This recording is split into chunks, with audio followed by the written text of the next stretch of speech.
Nous nous retrouvons une troisième fois sur la chaîne YouTube à la suite d'un live Twitch où justement on avait vu via les réseaux sociaux de Mathéo notamment, et notamment un viewer qui m'avait notifié par rapport au fait qu'il y avait de nouvelles images par rapport au film The Batman, mais il n'y avait pas que de nouvelles images, il y avait également une scène directement en lien avec tout cela, donc ce sera l'occasion de pouvoir juger, entre guillemets, donner notre avis sur ce personnage mystérieux, entre guillemets, que l'on avait déjà évoqué en vidéo. Et sachez que si vous n'avez pas vu le film The Batman, donc sorti au début du mois, donc film de Matt Reeves avec Robert Pattinson, Zoe Kravitz, Paul Dano, mon dieu, Jeffrey Wright, etc., ne regardez pas la suite de cette vidéo parce que vous risqueriez d'être spoilé, tout simplement parce que ici, dans un petit encadré, il y aura tout simplement la petite scène que l'on va regarder. Alors, j'ai vu qu'il y en avait deux différentes. Il y en a une qui dure 5 minutes et une qui dure 2 minutes.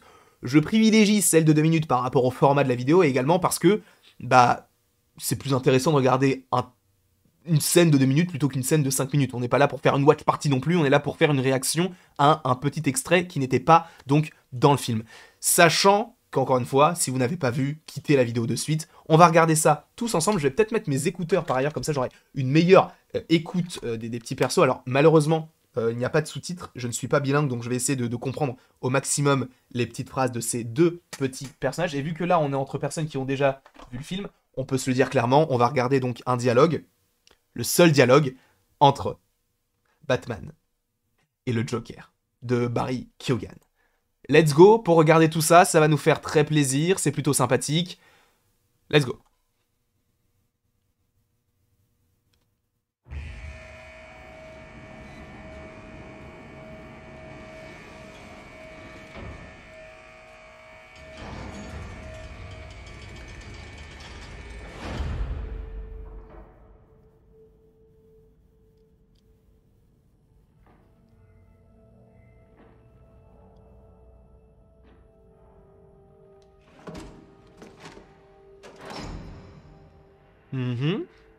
Bah, un beau surcadrage là. Ce qui est assez intéressant du coup, si on analyse encore une fois les choses, surcadrage en plein milieu, enfin une séparation des deux côtés en plein milieu, sachant qu'ils sont en phase l'un de l'autre. Je trouve ça hyper intéressant la façon dont c'est construit. Parce que t'en as un qui est d'un côté à gauche, l'autre qui est à droite, alors qu'ils sont en face l'un de l'autre.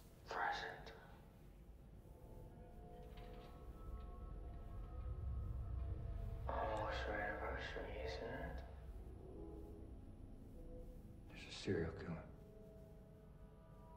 I want your perspective.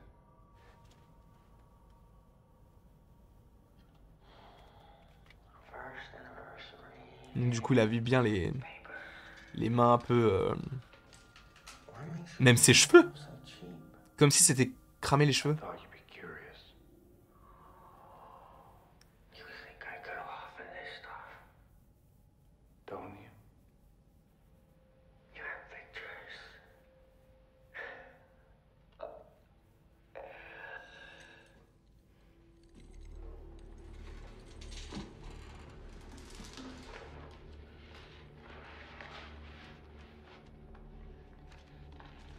Du coup, c'est un dossier en lien avec le Riddler, parce qu'il y avait le point d'interrogation.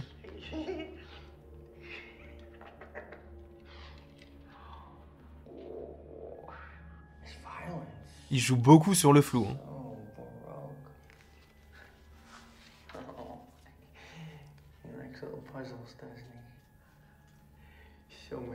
Ah, ça me dégoûte.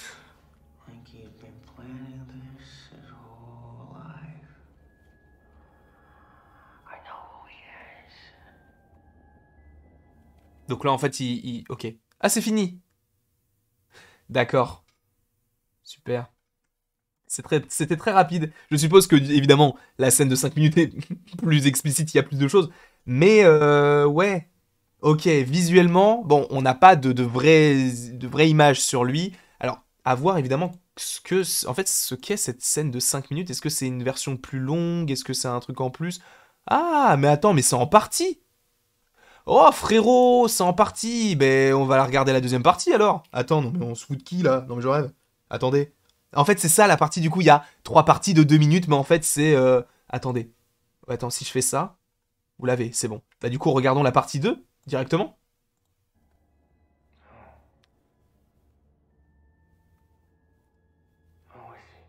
Donc là il cherche en fait à savoir qui est le Riddler. ces personnes. Somebody. The mayor, the commissioner.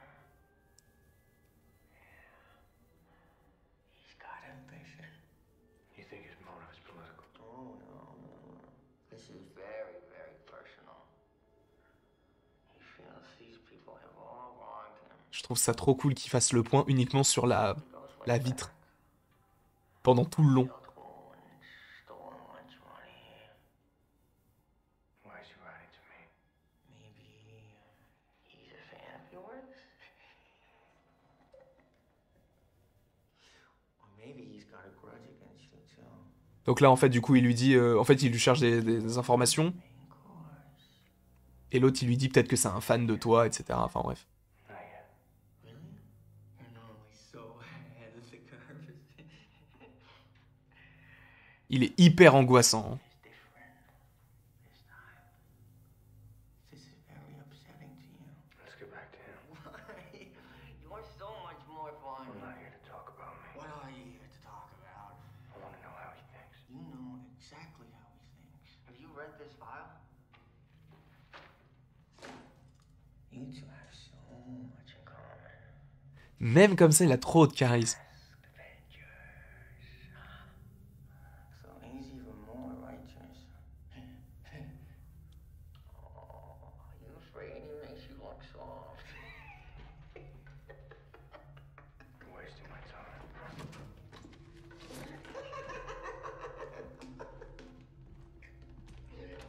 Okay. I'll tell you what I really think. I think you don't really care about his motives, whether he loves or hates you. I think somewhere deep down, you're just terrified. Putain, il est dégueulasse. Non! Attendez. On va reprendre encore. On va quitter le truc. Et il y en a une dernière partie, mais qui dure 25 secondes. Donc, on est reparti pour regarder, bah, du coup, la dernière partie. Hop, on fait ça comme ça. Et voilà. Là, on l'a. Let's go. Troisième partie. You're evil, huh?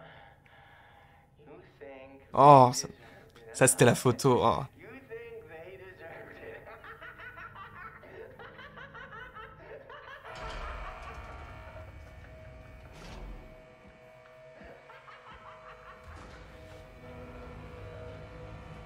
C'est la fin, du coup. C'est ça. Ok. Il met extrêmement mal à l'aise. Vraiment, de fou. Il met mal à l'aise de fou. Alors, j'ai vu des gens qui disaient « Ah, ça, c'est mieux que toute la prestation de Jared Leto. » Je ne suis pas d'accord. Encore une fois, on ne peut pas comparer une scène à plusieurs films.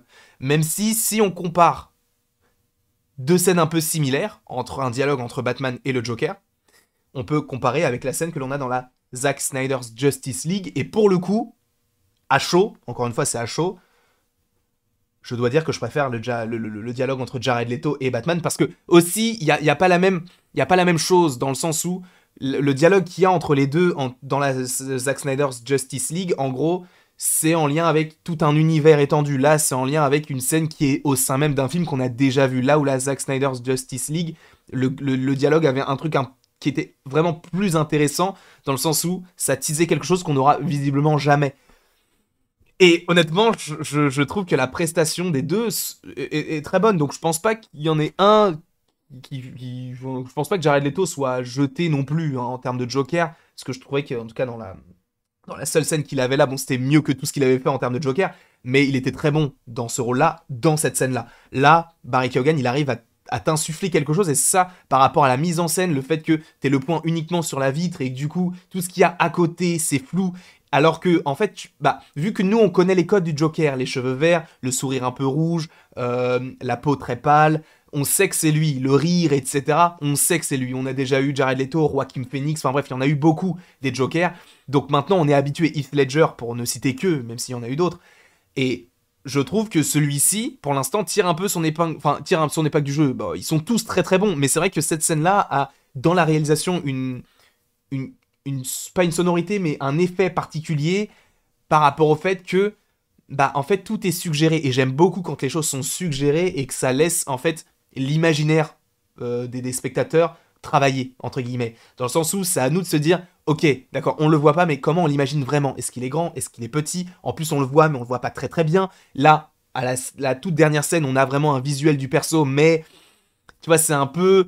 C'est toujours sur du surcadrage. On est toujours sur soit les yeux. On n'a pas, en fait, un moment où on a sa tête en entier. Quand on l'a, c'est flou, donc on n'arrive pas vraiment à distinguer le personnage en entier. On n'a pas vraiment de lien, enfin de scène sur ses cheveux, sachant qu'on voit que c'est comme s'il avait été calciné, comme s'il avait été brûlé à l'acide ou quelque chose comme ça, parce que tu vois qu'il a des cloques, tu vois qu'il perd ses cheveux, ou alors il se les arrache, hein. Mais bref, ce Joker-là, dans les futurs films, je pense qu'on pourrait possiblement le voir dans le 2, même si je pense qu'il devrait évoquer un autre perso et qu'on pourrait plus le voir dans le 3, mais je pense qu'il peut donner un truc de fou, et Barry Keoghan, c'est un très bon acteur, en tout cas, je dis ça, mais je l'ai vu que dans Eternals et The Batman, mais dans les deux cas, il était très intéressant, dans le sens où, dans The Batman, il avait un tout petit rôle et il était plutôt sympathique, et dans Eternals, son rôle est très très stylé, et j'ai hâte de le voir à la fois dans le MCU, et à la fois du côté de DC avec The Batman. Bref, j'espère que cette vidéo vous aura plu. N'hésitez pas à l'aimer, à la partager, à la commenter et à vous abonner. Cela me ferait évidemment extrêmement plaisir. Et après toute cette longue vidéo, c'est vrai qu'on a fait une longue petite analyse entre guillemets, mais aussi la scène était un petit peu longue.